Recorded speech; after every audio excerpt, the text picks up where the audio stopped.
New York Post Jets beat writer Brian Costello has a trending article up on the Post website. Check out the title. Jets must clear painfully low bar for fans' sake versus the Falcons. Kaz is on now. We're going to break down this article.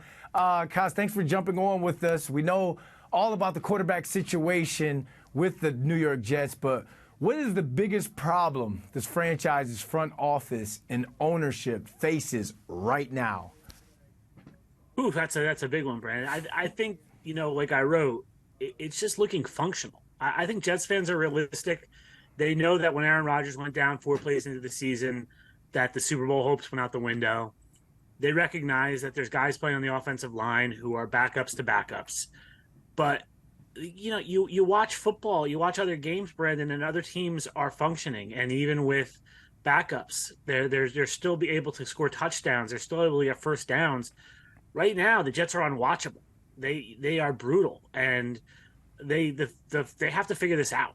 That's the job of the coaches, is figure this out. And they don't have to look like the 1999 Rams, but they've got to get to a point where they can score some touchdowns, move the ball, and just look functional, Brandon. I think that's the big thing, is just give your fans something to watch. Well, you mentioned the quarterback play. I guess what does it say about the Jets coaching staff that the Giants can win 2 games with undrafted free agent Tommy DeVito, and the Jets struggle with theirs? How low is the bar for this team? Yeah, I mean, the bar is that. It's just being functional, like I said. I think the DeVito thing, Brandon, what strikes me is the Giants' offense is every bit as bad as the Jets, maybe worse, like statistically worse. But the Giants fans have something to watch right now. DeVito's a good story. He's a fun story. They've won 2 games. Look, they got the Commanders and the Patriots. That helps. The Jets have faced the Dolphins and the Bills the last 2 weeks. They're much tougher opponents. But Giants fans, I think, are looking forward to watching Tommy DeVito each Sunday. And there's something to watch there.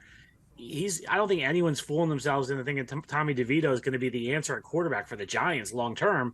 But it's just fun, and there's nothing fun about the Jets right now. It's just tough to watch. So to me, that's a damning thing on this coaching staff and on the players is you've got to get to where you're a functioning offense, and you should be able to score between 17 and 20 points, Brandon. In my opinion, you can't get 6 points and 10 points every single week. They've got to get around 20, and with this defense, they can win some games. And Brandon, they got a couple games coming up.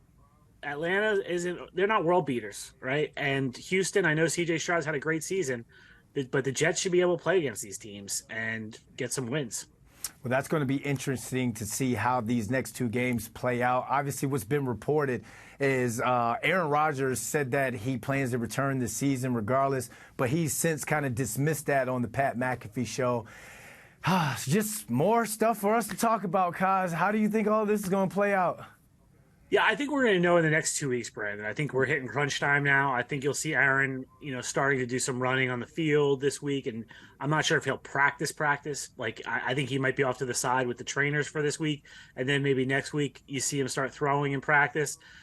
But the Jets have to win. I really don't believe Aaron Rodgers is going to be on the field if the Jets are out of this. And when you look at it, I think 10-7 is what's going to get to the playoffs in the AFC. The Jets have 7 losses already, so they can't really afford many more losses. So I think if they somehow win against Atlanta and Houston, and now you're 6-7, now the Rodgers talk gets real. And does he come back for that Miami game or the Commanders game the week after that?